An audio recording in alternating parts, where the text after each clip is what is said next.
नमस्कार दोस्तों, मैं रेनू और ये मेरा चैनल है साहित्य की ओर, जहाँ मैं आपको साहित्य की नई नई कहानियों से मिलवाती हूँ। तो चलिए, आज की कहानी है सुभद्रा कुमारी चौहान जी की कहानी प्रोफेसर मित्रा। प्रोफेसर मित्रा 40 की देहरी के करीब पहुँच चुके थे, किंतु थे अभी तक अविवाहित। यह बात नहीं थी कि वे विवाह करना ही ना चाहते थे, पर वे जैसी आदर्श पत्नी की खोज में थे वैसी उन्हें अभी तक कहीं न मिलती थी। प्रोफेसर मित्रा स्वभाव से ही उदार और सुशील थे। रंग सांवला, कद ऊंचा और चेहरा सुडौल था। वे बहुत कम बोलते थे, स्वभाव के कुछ झक्की थे, पर थे आदमी अच्छे। कभी घंटों मेज पर हाथ की कुहनियाँ टिकाए गालों पर हाथ रखे वे विचार मग्न बैठे रहते थे, और कभी बातचीत करते करते कुछ ख्याल आ जाता तो वे बिना कुछ बोले ही बातचीत समाप्त करने के लिए उठ खड़े हो जाते थे। परंतु लड़के उन्हें चाहते थे और उनका आदर भी करते थे। वे फिलॉसफी के प्रोफेसर थे। सेकेंड ईयर के एक लड़के कांति किरण को वे बहुत चाहते थे। कांति किरण एक निर्धन परिवार का लड़का था। उसकी फीस और पढ़ाई का कुल खर्च प्रोफेसर मित्रा अपने पास से देते थे। कांति किरण सच्चरित्र, सुशील, तीक्ष्ण बुद्धि और मेधावी था। यही कारण था कि आर्थिक सहायता के अतिरिक्त प्रोफेसर मित्रा उससे स्नेह भी करने लगे। प्रोफेसर मित्रा अविवाहित थे ही।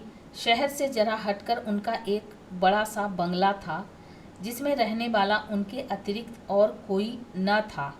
उन्होंने एक दिन कांति किरण से अपने बंगले पर ही रहने को कहा, और कांति किरण तब से उन्हीं के बंगले पर रहने लगा। इस प्रकार प्रोफेसर मित्रा ने अपने सूने जीवन में एक साथी का निर्माण कर लिया।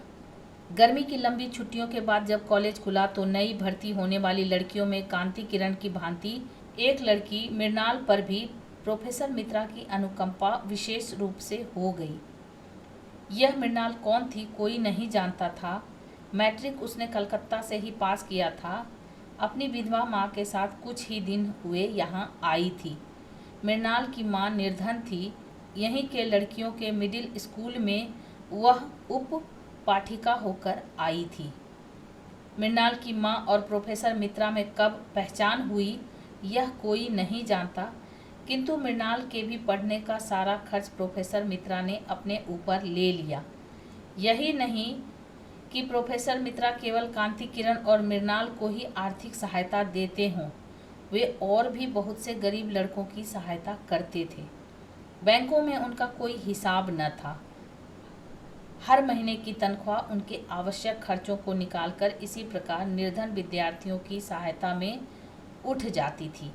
वे प्रायः कहा करते थे, हर महीने मुझे इतने रुपए मिलते हैं, मैं उन्हें इस प्रकार न बांट दूं तो क्या करूं? न स्त्री न बच्चे, रुपयों का संग्रह करके मैं करूंगा क्या?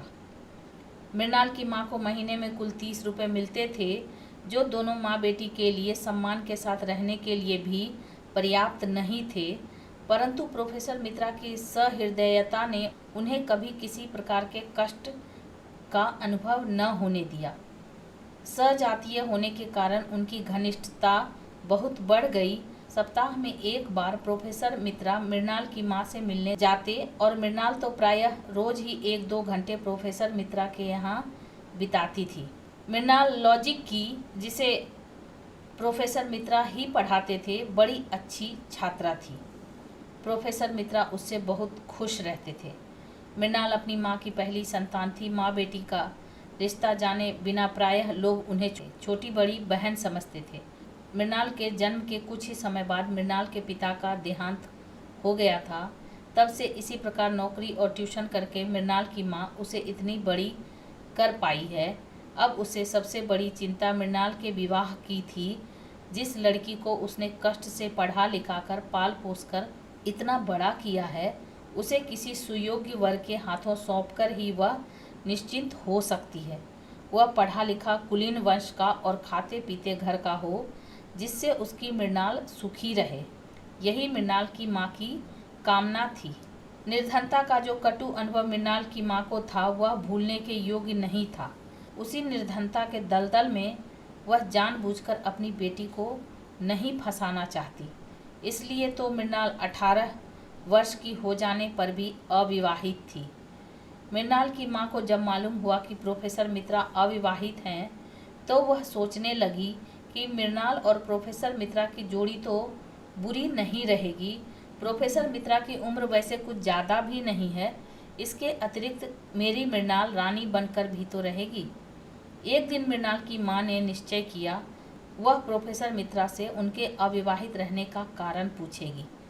उस दिन शाम को जब प्रोफेसर मित्रा आए तो उसने साहस करके यह सवाल उठाया, मित्रा साहब, मैंने सुना है कि आपने अभी तक विवाह नहीं किया है।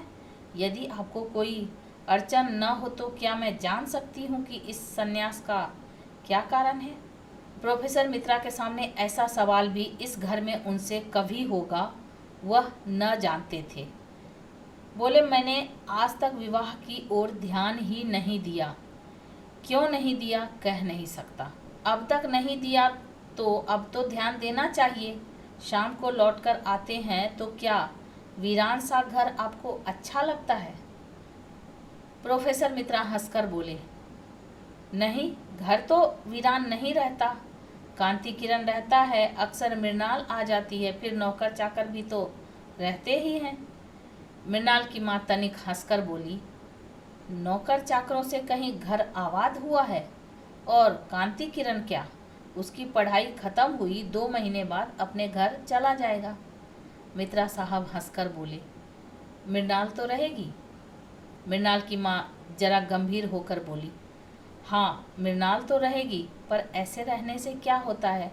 मैं मृणाल के ही लिए कह रही हूँ, अब मृणाल के साथ गृहस्थी बसाओ। मैं भी उसके हाथ पीले करके निश्चिंत हो जाऊं। प्रोफेसर मित्रा चौंक पड़े, मृणाल के साथ गृहस्थी बसाऊं? मृणाल तो बच्ची है, मैंने उसे सहायता दी है, तो क्या उसका पुरस्कार मुझे लेना पड़ेगा? प्रकट में बोले, छोटा था तभी माताजी नहीं रहीं। 20 साल का भी न हो पाया था कि पिताजी भी संसार छोड़कर चले गए। कोई सुनने वाला था ही नहीं, न तो विवाह के विषय में कभी सोचा न सोचने का समय मिला। आज 18 साल से यूं ही एकाकी जीवन बिता रहा हूँ। जीवन में किसी भी प्रकार का असंतोष नहीं है। अब इस उम्र में शादी करूं? अब तो बूढ़े होने में अधिक देर नहीं है। मृणाल की माँ बोली, यही तो शादी की उम्र है, बचपन की शादी किस काम की? और हाँ मित्रा साहब, तुमने मुझे माँ कहकर सम्मान दिया है, अब उस सम्मान की रक्षा भी तुम ही को करनी पड़ेगी। मेरी मृणाल को तुम देखते आ रहे हो, बुरी लड़की नहीं है। चाल ढाल बात व्यवहार रंग रूप में किसी सुंदर से सुंदर लड़की के सामने खड़ा कर दो तो कुछ ज़्यादा ही रहेगी, कम नहीं। यदि तुम उससे विवाह करने का आश्वासन दे दो तो मेरी बड़ी चिंता दूर हो जाए। प्रोफेसर मित्रा गहरी चिंता में डूब गए। कल्पना की आंखों से बालिका मृणाल को गृहिणी मृणाल के रूप में उन्होंने अपने घर में घूमती हुई देखा।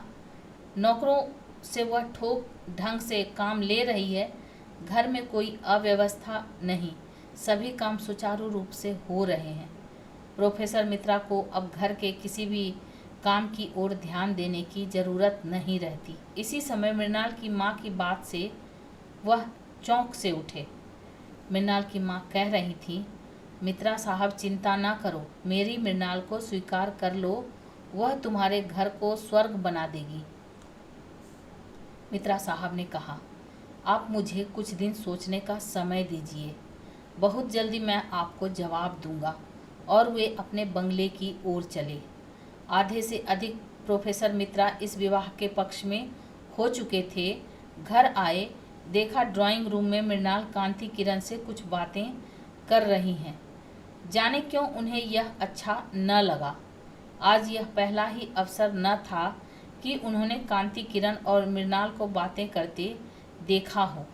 बहुत बार देखा था, परंतु इस ओर उन्होंने कभी ध्यान ही न दिया था। आज उन्हें दोनों को बातें करते देखकर दुख सा हुआ। उनके चेहरे पर कुछ मलिनता आ गई। मृणाल उन्हें देखती हुई बोली, प्रोफेसर साहब, मैं बड़ी देर से आपकी प्रतीक्षा कर रही हूँ, मुझे आपसे कुछ पूछना है। और कुर्सी खिसकाकर वह प्रोफेसर साहब के बहुत करीब बैठ गई। प्रोफेसर साहब का जी आज पढ़ाने में नहीं लग रहा था, यह मृणाल ने ध्यान से देखा। वह बोली, आपकी तबीयत कुछ खराब जान पड़ती है, आप उदास हैं। रहने दीजिए, मैं कल पढ़ लूँगी, आप आराम कीजिए। प्रोफेसर मित्रा मृणाल को अपने पास से इतनी जल्दी न जाने देना चाहते थे। मृणाल को वह पहले ही बहुत ज़्यादा चाहते थे, फिर आज उसकी माँ ने विवाह का प्रसंग छेड़कर मृणाल के प्रति उनकी सारी कोमल भावनाओं को जागृत कर दिया। वे बोले, पढ़ो मत, कुछ देर पास बैठो मृणाल। मृणाल बैठ गई। मित्रा ने कई बार उसके सुंदर मुख और अल्हड़ यौवन को ध्यान से देखा। उन्होंने निश्चय किया कि विवाह करूँगा। मैं जिस आदर्श रमणी को खोज रहा था वह मृणाल ही है। उनके कल्पना जगत में मृणाल उनकी गृहिणी, बंगले की अधीश्वरी, उनके बच्चों की माँ, सब कुछ बन गई। इधर मृणाल को बैठे बैठे 20 मिनट हो गए। उसने पूछा, जाऊं? रात बहुत हो जाएगी तो माँ बहुत घबराएंगी। प्रोफेसर मित्रा चौंक पड़े। बोले, हाँ मृणाल, रात बहुत हो गई है, चलो तुम्हें छोड़ आता हूँ। आप क्यों तकलीफ़ करते हैं, ड्राइवर से कह दीजिए, मृणाल ने कहा। पर प्रोफेसर साहब न माने। वे बोले, नहीं, चलो मैं ही छोड़ आऊँगा। और वे मृणाल को लेकर चले। ड्राइवर तो था भी नहीं, ऐसी हालत में प्रायः कांति किरण ही उसे छोड़ने जाया करता था। इस वार्ता में भी ड्राइवर की जगह मृणाल का मतलब कांति किरण से ही था। प्रोफेसर साहब मृणाल को छोड़कर आए। उस दिन रात भर वे सो न सके। विवाह की चिंता में उन्हें सारी रात नींद न आई। दूसरे ही दिन उन्होंने बैंक अकाउंट खोलने का भी निश्चय किया। घर गृहस्थी का सब कुछ तो अब उन्हें संग्रह करना ही पड़ेगा। अब लापरवाही से काम नहीं चलेगा। सुबह उठते ही उन्होंने कांति किरण को बुलवाया। मालूम हुआ कि कांति किरण आज सवेरे से ही कहीं चला गया है। कांति किरण के द्वारा वे एक बहुत बढ़िया पलंग का ऑर्डर देने वाले थे। मृणाल के लायक उनकी समझ में उनके घर में कोई भी सामान नहीं था। सभी सामान ठीक और अच्छा बनवाकर रखना पड़ेगा। अकेले आदमी की बात और होती है और गृहस्थ की और। इसी चिंता में सुबह का भी सारा समय बीत गया। कॉलेज जाने का समय हो गया। उन्होंने भोजन किया, शोफर से कार निकलवाई। उन्होंने सोचा कि पहले मृणाल के घर जाकर उसकी माँ को विवाह के विषय में अपनी स्वीकृति की सूचना दे दें और फिर कॉलेज जाएं। विवाह करना ही है तो फिर देर करने से क्या फ़ायदा। वे कार स्टार्ट कर ही रहे थे कि एक साइकिल सवार आ उपस्थित हुआ और उसने एक लिफाफा प्रोफेसर साहब को दिया। पत्र में लिखा था, माननीय प्रोफेसर साहब, हम दोनों यानी मैं और मृणाल अंतर जातीय विवाह के नियमों के अनुसार आज विवाह सूत्र में बंधने जा रहे हैं। विवाह की रजिस्ट्री के लिए हमें आज कचहरी जाना पड़ेगा। अतएव आज हम दोनों कॉलेज न आ सकेंगे, क्षमा कीजिएगा। हम हैं आपके आशीर्वाद के अभिलाषी, कांति किरण मृणाल। पत्र पढ़कर एक फीकी हंसी के साथ प्रोफेसर मित्रा ने अपनी कार कॉलेज की ओर बढ़ा दी। तो ये आप सुन रहे थे सुभद्रा कुमारी चौहान जी की कहानी प्रोफेसर मित्रा। ऐसी अद्भुत कहानियों को सुनने के लिए मेरे चैनल को सब्सक्राइब करें, लाइक करें और शेयर करें। और हाँ, ये कमेंट करके ज़रूर बताएं कि आपको ये कहानी प्रोफेसर मित्रा कैसी लगी। Thank you.